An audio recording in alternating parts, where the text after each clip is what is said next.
Chapter 17. The Soldier in White.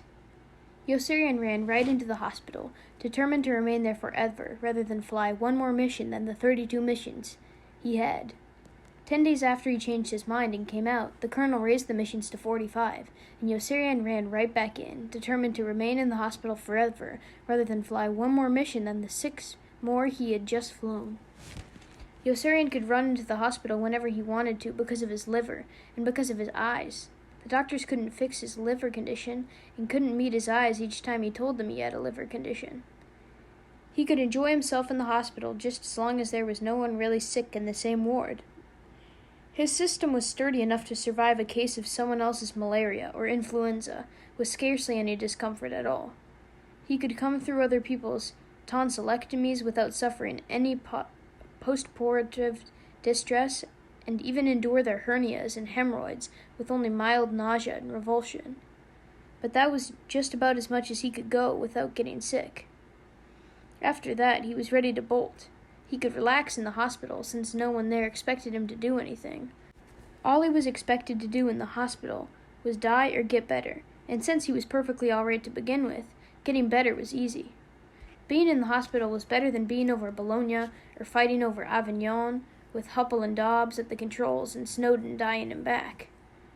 There was usually not nearly as many sick people inside the hospital as Yossarian saw outside the hospital, and there were generally fewer people inside the hospital who were seriously sick. There was a much lower death rate inside the hospital than outside the hospital, and a much healthier death rate. Few people died unnecessarily. People knew a lot more about dying inside the hospital and made a much neater, more orderly job of it. They couldn't dominate death inside the hospital, but they certainly made her behave. They had taught her manners. They couldn't keep death out, but while she was in, she had to act like a lady. People gave up the ghost with delicacy and taste inside the hospital. There was none of that crude, ugly ostentation about dying that was so common outside the hospital. They did not blow up in midair like Kraft or the dead man in Yossarian's tent, or freeze to death in the blazing summertime the way Snowden had frozen to death after spilling his secret to Yossarian in the back of the plane. "I'm cold," Snowden had whimpered. "I'm cold." There, Yossarian had tried to comfort him. There. They didn't take it on the lam weirdly inside a cloud the way Clevinger had done. They didn't explode into blood and clotted matter. They didn't drown or get struck by lightning, mangled by machinery, or crushed in landslides. They didn't get shot to death in hold-ups, strangled to death in rapes, stabbed to death in saloons, bludgeoned to death with axes by parents or children, or die summarily by some other act of God. Nobody choked to death. People bled to death like a gentleman in an operating room, or expired without comment in an oxygen tent. There was none of that tricky, now you see me, now you don't business, so much in vogue outside the hospital. None of that now I am and now I ain't. There was no famines or floods. Children didn't suffocate in cradles or iceboxes or fall under trucks. No one was beaten to death. People didn't stick their heads into ovens with the gas on, jump in front of subway trains, or come plummeting out like dead weights out of the hotel windows with a whoosh, accelerating at the rate of 32 feet per second, to land with a hideous plop on the sidewalk and die disgustingly there in public, like an alpaca sack full of hairy strawberry ice cream, bleeding pink toes awry. All things considered, Yossarian preferred the hospital, even though it had its faults. The help tended to be officious, the rules, if heeded, restrictive, and the management meddlesome. Since sick people were apt to be present, he could not always depend on a lively young crowd in the same ward with him. And the entertainment was not always good. He was forced to admit that the hospitals had altered steadily for the worse as the war continued, and one moved closer to the battlefront, the deterioration in the quality of guests becoming most marked within the combat zone itself, where the effects of booming wartime conditions were apt to make themselves conspicuous immediately. The people got sicker and sicker the deeper he moved into combat, until finally, in the hospital, at the time there had been the soldier in white, who could not have been any sicker without being dead, and he soon was. The soldier in white was constructed entirely of gauze, plaster, and a thermometer, and the thermometer was merely an adornment left balanced in the empty dark hole in the bandages over his mouth, early each morning and late each afternoon, by Nurse Kramer and Nurse Duckett, right up to the afternoon. Nurse Kramer read the thermometer and discovered he was dead. Now that Yossarian looked back, it seemed that Nurse Kramer, rather than the talkative Texan, had murdered the soldier in white.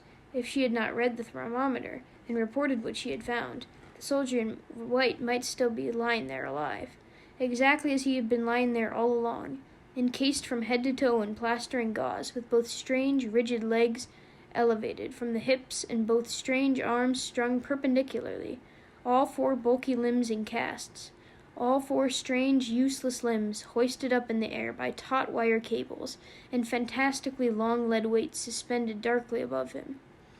Lying there that way might not have been much of a life, but it was all the life he had, and the decision to terminate it, Yossarian felt, should hardly have been Nurse Kramer's. The soldier in white was like an unrolled bandage with a hole in it, or like a broken block of stone in a harbor with a crooked zinc pipe jutting out. The other patients in the ward, all but the Texan, shrank from him with a tender-hearted aversion from the moment they set eyes on him in the morning after the night he had been sneaked in. They gathered soberly in the farthest recess of the ward and gossiped about him in malicious, offended undertones, rebelling against his presence as a ghastly imposition and resenting him malevolently for the nauseating truth, of which he was a bright reminder. They shared a common dread that he would begin moaning. "I don't know what I'll do if he does begin moaning," the dashing young fighter pilot with the golden mustache had grieved forlornly. "It means he'll moan during the night, too, because he won't be able to tell the time." No sound at all came from the soldier in white all the time he was there. The ragged round hole in his mouth was deep and jet black, and showed no sign of lip, teeth, palate, or tongue. The only one who ever came close enough to look was the affable Texan, who came close enough several times a day to chat with him about more votes for the decent folk, opening each conversation with the same unvarying greeting. "What do you say, Vella? How you coming along?" The rest of the men avoided them both in their regulation maroon corduroy bathrobes and unraveling flannel pajamas, wondering gloomily who the soldier in white was and why he was there, and what he was really like inside. "He's all right, I tell you," the Texan would report back to them, encouragingly, after each of his social visits. "Deep down inside, he's really a regular guy. He's just feeling a little shy and insecure now, because he doesn't know anybody here and can't talk. Why don't you all just step right up to him and introduce yourselves? He won't hurt you." "What the goddamn hell are you talking about?" Dunbar demanded. "Does he even know what you're talking about?" "Sure he knows what I'm talking about. He's not stupid. There ain't nothing wrong with him." "Can he hear you?" "Well, I don't know if he can hear me or not, but I'm sure he knows what I'm talking about." "Does that hole over his mouth ever move?" "Now what kind of a crazy question is that?" the Texan asked uneasily. "How can you tell if he's breathing if it ever moves?" "How can you tell it's a he?" "Does he have pads all over his eyes underneath that bandage over his face? Does he ever wiggle his toes or move the tips of his fingers?" The Texan backed away in mounting confusion. "Now what kind of a crazy question is that? You fellows must all be crazy or something. Why don't you just walk right up to him and get acquainted? He's a real nice guy, I tell you." The soldier in white was more like a stuffed and sterilized mummy than a real nice guy. Nurse Duckett and Nurse Kramer kept him spick and span. They brushed his bandages often with a whisk broom and scrubbed the plaster casts on his arms, legs, shoulders, chest, and pelvis with soapy water. Working with a round tin of metal polish, they waxed a dim gloss on the dull zinc pipe rising from the cement on his groin.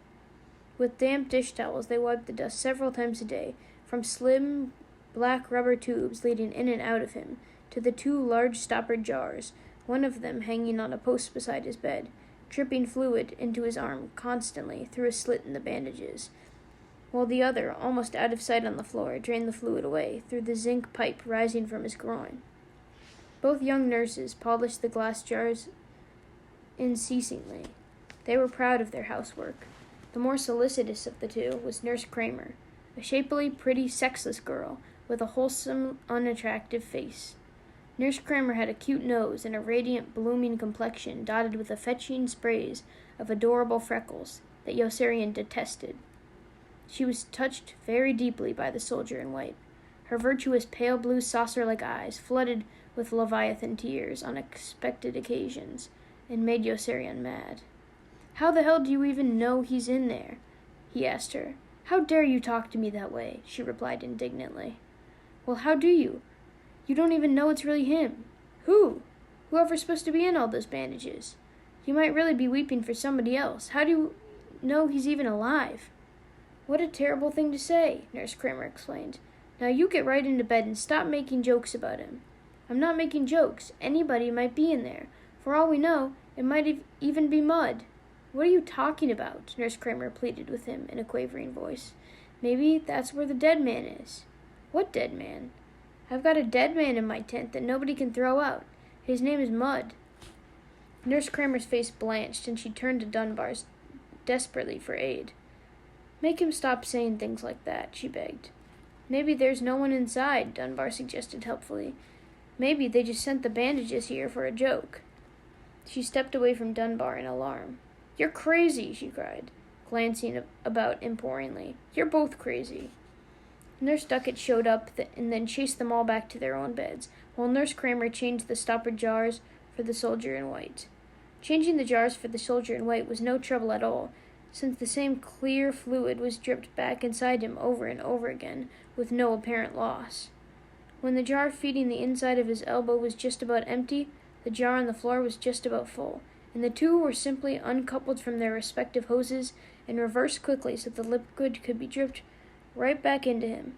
Changing the jars was no trouble to anyone, but the men who watched them changed every hour or so, and were baffled by the procedure. "Why can't they just hook the two jars up to each other and eliminate the middleman?" the artillery captain with whom Yossarian had stopped playing chess inquired. "What the hell do they need him for? I wonder what he did to deserve it," the warrant officer with malaria and a mosquito bite on his ass lamented after Nurse Kramer had read her thermometer and discovered that the soldier in white was dead. "He went to war," the fighter pilots with the golden mustache surmised. "We all went to war," Dunbar countered. "That's what I mean," the warrant officer with malaria continued. "Why him? There just doesn't seem to be any logic to this system of rewards and punishment. Look what happened to me. If I had gotten syphilis or a dose of clap for my first 5 minutes of passion on the beach instead of this damn mosquito bite, I could see some justice. But malaria? Malaria? Who can accept malaria as a consequence of fornication?" The warrant officer shook his head in numb astonishment. "What about me?" Yossarian said. "I stepped out of my tent in Marrakesh one night to get a bar of candy and caught your dose of clap when that whack I never even seen before hissed me into the bushes. All I really wanted was a bar of candy, but who could turn it down?" "That sounds like my dose of clap, all right," the warrant officer agreed. "But I've still got somebody else's malaria. Just for once, I'd like to see all these things sort of straightened out, with each person getting exactly what he deserves. It might give me some confidence in this universe." "I've got someone else's $300,000, the dashing young fighter captain with the golden mustache admitted. "I've been goofing off since the day I was born. I cheated my way through prep school and college, and just about all I've been doing ever since is shacking up with pretty girls who think I'd make a good husband. I've got no ambition at all. The only thing I want to do after the war is marry some girl who's got more money than I and shack up with lots of more pretty girls. The $300,000 was left to me before I was born by a grandfather who made a fortune selling hogwash on an international scale. I know I don't deserve it, but I'll be damned if I give it back. I wonder who it really belongs to." "Maybe it belongs to my father," Dunbar conjectured. "He spent a lifetime at hard work and could never make enough money to even send my sister and me through college. He's dead now, so you might as well keep it. Now, if we can just find out who my malaria belongs to, we'd all be set. It's not that I've got anything against malaria.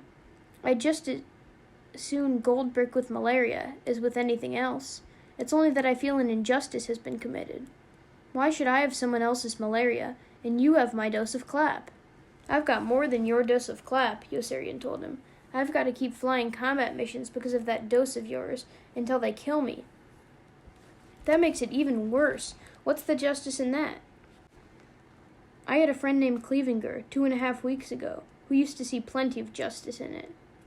"It's the highest kind of justice of all," Clevenger had gloated, clapping his hands with a merry laugh. "I can't help thinking of the Hippolytus of Eurypylus, or the Licentius of Theseus is probably responsible for the asceticism of the sun that helps bring about the tragedy that ruins them all. If nothing else, that episode with the whack should teach you that the evil of sexual immorality. It teaches me the evil of candy. Can't you see that you're not exactly without blame for the predicament you're in?" Clevenger had continued with undisgusted relish. "If you hadn't been laid up in the hospital with venereal disease for 10 days back there in Africa, you might have finished your 25 missions and be sent home before Colonel Nevers was killed and Colonel Cathcart came to replace him." "And what about you?" Yossarian had replied. "You never got clap in Marrakesh, and you're still in the same predicament." "I don't know," confessed Clevenger, with a trace of mock concern. "I guess I must have done something very bad in my time." "Do you really believe that?" Clevenger laughed. "No, of course not. I just like to kid you along a little." There were too many dangers for Yossarian to keep track of. There was Hitler, Mussolini, and Tojo. For example, they were all out to kill him. There was Lieutenant Shishkov and his fanaticism for parades, and there was the bloated colonel with his big fat mustache and his fanaticism for retribution, and they wanted to kill him too. There was Appleby, Havermeyer, Black and Corn. There was Nurse Kramer and Nurse Duckett, who he was almost certain wanted him dead. And there was the Texan and the CID man, about whom he had no doubt. There were bartenders, bricklayers, and bus conductors all over the world who wanted him dead. Landlords and tenants, traitors and patriots, lynchers, leeches, and lackeys. And they were all out to bump him off. That was the secret Snowden had spilled to him on the mission to Avignon. They were all out to get him, and Snowden had spilled it all over the back of the plane. There were lymph glands that might do him in. There were kidneys, nerve sheaths, and corpuscles. There were tumors of the brain. There was Hodgkin's disease, leukemia, amyotrophic lateral sclerosis. There was a fertile red meadows of epithelial tissue to catch and coddle a cancer cell. There were diseases of the skin, diseases of the bone, diseases of the lung, disease of the stomach, diseases of the heart, blood, and arteries. There were diseases of the head, diseases of the neck, diseases of the chest, diseases of the intestines, diseases of the crotch. There were even diseases of the feet. There were billions of contentious body cells oxidating away each day and night, like dumb animals at their complicated job of keeping him alive and healthy. And every one was a potential traitor and foe. There were so many diseases that it took a truly diseased mind to even think about them as often as he and Hungry Joe did. Hungry Joe collected lists of fatal diseases and arranged them in alphabetical order so that he could put his finger without delay on any one he wanted to worry about. He grew very upset whenever he misplaced some, or when he could not add to his list, and he would go rushing in a cold sweat to Doc Danica for help. "Give him Ewing's tumor," Yossarian advised Doc Danica, who would come to Yossarian for help in handling Hungry Joe, and follow it up with melanoma. Hungry Joe likes lingering diseases, but he likes the fulminating ones even more. Doc Danica had never heard of either. "How do you manage to keep up on so many diseases like that?" he inquired with high professional esteem. "I learn about them at the hospital when I study the Reader's Digest." Yossarian had heard so many ailments to be afraid of that he was sometimes tempted to turn himself into the hospital for good and spend the rest of his life stretched out there on an oxygen tent with a battery of specialists and nurses seated at one side of his bed 24 hours a day, waiting for something to go wrong, and at least one surgeon with a knife posed at the other, ready to jump forward and begin cutting away the moment it became necessary. Aneurysms, for instance. How else could they have ever defend him in time against an aneurysm of the aorta? Yossarian felt much safer inside the hospital than outside the hospital, even though he loathed the surgeon and his knife as much as he had loathed anyone. He could start screaming inside a hospital and people would at least come running to try to help. Outside the hospital, they would throw him in prison if he ever started screaming about all the things he felt everyone ought to start screaming about. Or they would put him in the hospital. One of those things he wanted to start screaming about was the surgeon's knife, that he was almost certain to be waiting for him and everybody else who lived long enough to die. He wondered often how he would even recognize the first chill, flush, twinge, ache, belch, sneeze, stain, lethargy, vocal slip, loss of balance, or lapse of memory that would signal the inevitable beginning of the inevitable end. He was afraid also that Dr. Nika would still refuse to help him when he went to him again after jumping out of Major Major's office. And he was right. "You think you've got something to be afraid about?" Dr. Nika demanded, lifting his delicate, immaculate, dark head up from his chest to gaze at Yossarian irrescribably for a minute with lachymose eyes. "What about me? My precious medical skills are rusting away here on this lousy island while other doctors are cleaning up. Do you think I enjoy sitting here day after day, refusing to help you? I wouldn't mind it so much if I could refuse to help you back in the States or in some place like Rome. But saying no to you here isn't easy for me either." "Then stop saying no. Ground me." "I can't ground you," Dr. Nika mumbled. "How many times do you have to be told?" "Yes, you can. Major Major told me you're the only one in the squadron who can ground me." Dr. Nika was stunned. "Major Major told you that? When?" "When I tackled him in the ditch." "Major Major told you that? In a ditch?" "He told me in his office after we left the ditch and jumped inside. He told me not to tell anyone. He told me. So don't start shooting your mouth off." "Why, that dirty, scheming liar," Dr. Nika cried. "He wasn't supposed to tell anyone. Did he tell you how I could ground you?" "Just by filling out a little slip of paper saying I'm on the verge of nervous collapse and sending it to group. Dr. Stubbs grounds men in his squadron all the time, so why can't you?" "And what happens to the men after Stubbs does ground them?" Dr. Nika reported with a sneer. "They go right back on combat status, don't they?" And he finds himself right up the creek. "Sure, I can ground you by filling out a slip saying you're unfit to fly, but there's a catch." "Catch 22? "Sure, if I take you off combat duty, group has to approve my action, and group isn't going to. They'll put you right back on combat status, and then where will I be? On my way to the Pacific Ocean, probably. No thank you, and I'm not going to take any chances for you." "Isn't it worth a try?" Yossarian argued. "What's so hot about Pianosa?" "Pianosa is terrible, but it's better than the Pacific Ocean. I wouldn't mind being shipped someplace civilized where I might pick up a buck or two in abortion money every now and then. But all they've got in the Pacific is jungles and monsoons. I'd rot there." "You're rotting here." Dr. Nika flared up angrily. "Yeah? Well, at least I'm going to come out of this war alive, which is a lot more than you're going to do." "That's just what I'm trying to tell you, goddammit. I'm asking you to save my life." "It's not my business to save lives," Dr. Nika retorted sullenly. "What is your business?"